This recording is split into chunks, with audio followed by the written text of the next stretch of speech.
Welcome back to Mornings on this Monday. Well, if you've ever imagined yourself as a queen, a goddess, or perhaps an actor, detective, whatever, your true self might not be too far off. Now, for over 100 years, psychologists have helped people get in touch with their hidden personalities by uncovering their archetypes, to explain author and psychotherapist Katie Altham. Good morning, Katie. Good morning, Kerri. This is a fascinating area. How can you actually determine your natural personality? I think we have a strong idea about our natural personality, light sides and shadow sides, but I've written a book with over 108 archetypes. Are there over 108 types of personality? Well, you have a cluster of archetypes. You have 6, maybe up to 13 archetypes, which can be contradictory.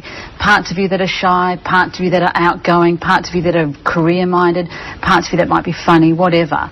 And it's really interesting putting the jigsaw pieces together and saying, I've got this one and this one and this one. So most of us are a combination. We all are a combination. How scientific or how credible is this really? I think it's very credible. Carl Jung was the first one to name archetypes, which are compulsive, driving personality traits. You can't stop them. And when people have discovered them, there are lots of archetypal authors, but as people have done my workshops, they feel relief and they go, that's me. How did you know I think that way? Because archetypes describe your values, your motivations, what you love, what you hate, what pushes your buttons, how you're reactive, and all your talents. So people recognise it very quickly. So, clearly it's very important for us to recognise who we are in our various segments, and also very importantly who our partners or our colleagues are.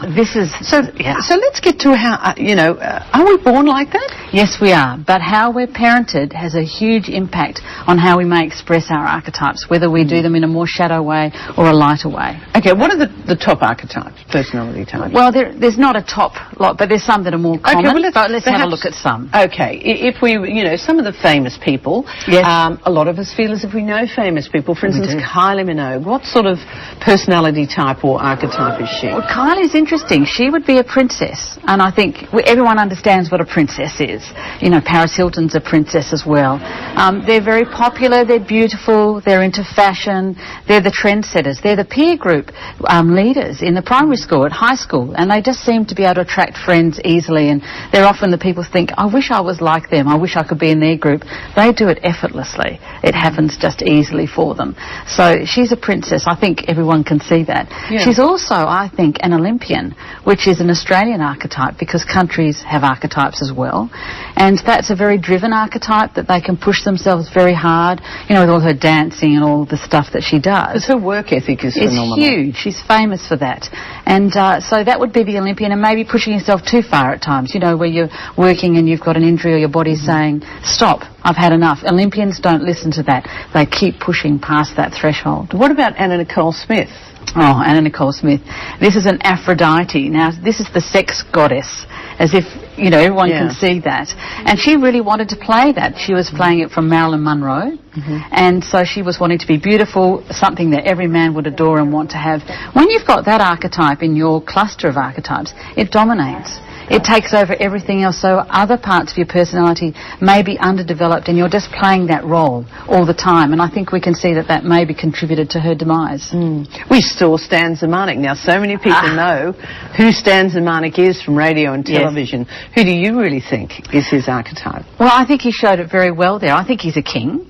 He's a leader and very strong and assertive. He likes to be the boss, there's no doubt about that.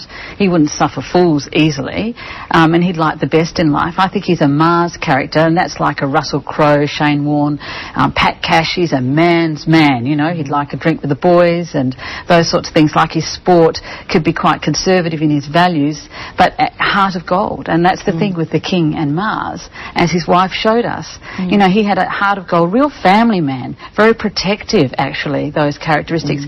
But the work persona will bring out different archetypes at home than we will at work or in our social groups. And what he shows at work isn't necessarily what he shows at home, but they're still the same archetypes. You mentioned, you called it shadow and light. Does that mean positive, negative? Yes, absolutely. The shadow's the things that you wouldn't put on your CV for your next job or mention on your first state. So, but not a lot of us actually want to recognise. We're in denial about those shadows. Sometimes we are, Kerri Ann, but it's interesting when I've done workshops with lots of people, a lot of people will own their shadow and find it very hard to recognise their strong points, their talents, which is sad. They'll say, I know I'm arrogant, I know I'm cold, or I know I'm silent, or I know I withdraw, and we say, but you've got the other side of the coin. You've also got these qualities. And they say, I can't see that. We're in election year, of course. Kevin Rudd joined us on the program last week, and John Howard. I saw that, yeah. What sort of, let's start with Kevin Rudd, and we'll move to John Howard, the archetypes they are. Kevin Rudd has got the analyst, visionary, and God Uranus archetype. Very brilliant man. He's known for his brilliance, great vision, able to absorb a lot of information very quickly. I think the Labor Party had concerns that he may not be a warm enough person for the public to relate to because he's just so intelligent. And where was he going to get his message across? It seems like he is doing that. But that's the shadow side of Uranus. Can be cold, idealistic, aloof. I think when he was in Brisbane politics, he was described as that, though people said his ideas and vision were brilliant. He seems to be able to bridge that. And it's interesting, political parties have archetypes as well. And so the Labor Party has a different archetype, maybe Demeter, the more of a mothering social agenda, environmental, compared to what John Howard's, which is the Liberal Party, which is more of a father, which is conservative, economic management, those sorts of things.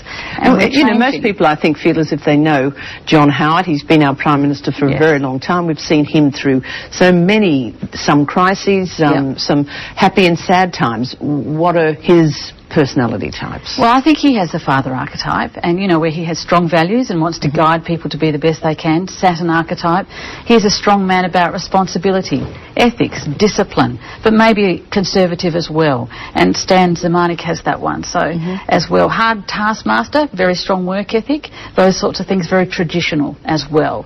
And so he's been fitted our times with the terrorism and fear times that we've had, but now as the climate concerns are happening, global warming, those things, society's saying, maybe I'm needing something a little bit different. So we'll see in time which way we go. Whether his archetype suits the times. Yeah, suits the times, or he can change, because I guess we can all mould ourselves. Move into a different Congratulations on the book. And by the way, if you go to the website, there are several of these archetypes that you specifically examined and analysed for us. And we do appreciate your time. There's some information where you're speaking. Just go to the website. That all there will take you into kerryann.com.au. Katie Altham, thank you. Thank you.